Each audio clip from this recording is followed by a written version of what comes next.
প্রথমে ভিডিওটা দেখেন, নাসা ভাই আর বেল্লাল ভাইয়ের সংঘর্ষ, সাইমনের চিকিৎসার জন্য টাকা নিয়ে দেখেন। তারপর আমি কথাটা বলছি।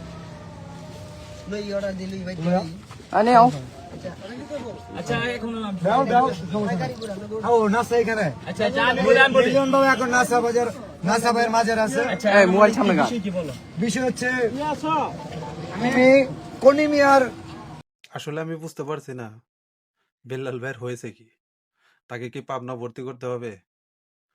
এরকম এক একজন কন্টেন্ট ক্রিয়েটর, বড় বড় কন্টেন্ট ক্রিয়েটর, নাসা ভাই, ওমর ভাই, তারপর জুয়েল ভাই, তারপর এসকে কিবরিয়া, এদের পিছনে লাগছে কেন?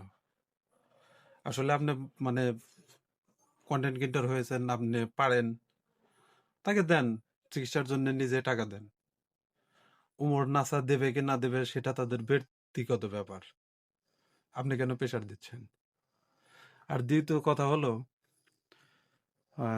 মানে কি বলবো, যেটা মনে করলেন যে আসলে তাকে পাবনা পাঠাই দেওয়াই ভালো। বর্তমান যে কার্যকলাপ করতেছে, কিছুদিন আগে ছিল এই বই বিক্রি নিয়ে, এখন দেখেন এই ফান্ডের টাকা নিয়ে নাসা ভাইয়ের সঙ্গে গ্যাঞ্জাম। এবং গতকাল রাত্রে সে পোস্ট করেছিল যে ওমর ভাই লোক পাঠিয়েছে ওমরকে মানে সোশ্যাল মিডিয়া থেকে বয়কট করার জন্য। এটা কোন ধরনের কথা?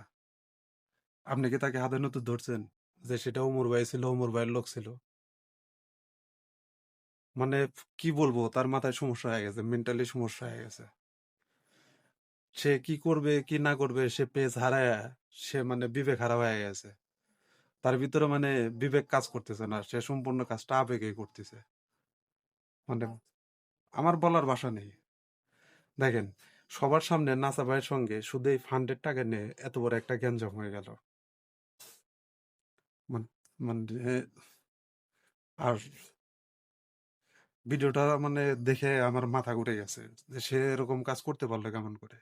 সে একজন কন্টেন্ট ক্রিয়েটর, সে মানবিক কাজ করছে, ভালো, তোমার ভালো লাগছে, তুমি কাজ করছো। এখন আমার যদি ভালো না লাগে, নাসা ভাইয়ের যদি ভালো না লাগে, অমর ভাইয়ের যদি ভালো না লাগে, তাদের কি জোর করে করতে হবে? হ্যাঁ। আর মানে এই কন্টেন্ট ক্রিয়েটর হয়েছে, অল্প দিনে কিছু টাকা কামাই করতেছো, কিছু মানে মানসিক সাহায্য করতেছো, তার জন্য তুমি কি সবার এই গার্জেন হয়ে গেছো নাকি?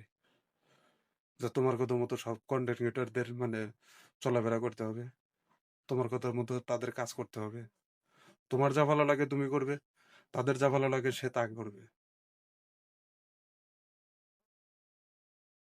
মানে এই ভিডিওটা দেখে আমারই মাথা গরম হয়ে গেছে, হয়তো ওইখানে থাকলে গারে মারধর একটু হয়ে যেত।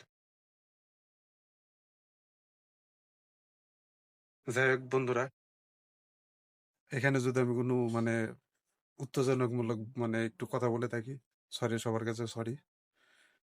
আর ভিডিওটা দেখে মানে কি আবেগটা ধরে রাখতে পারি না, মাথাটা নষ্ট হয়ে গেছে, মানে কি বলবো আর।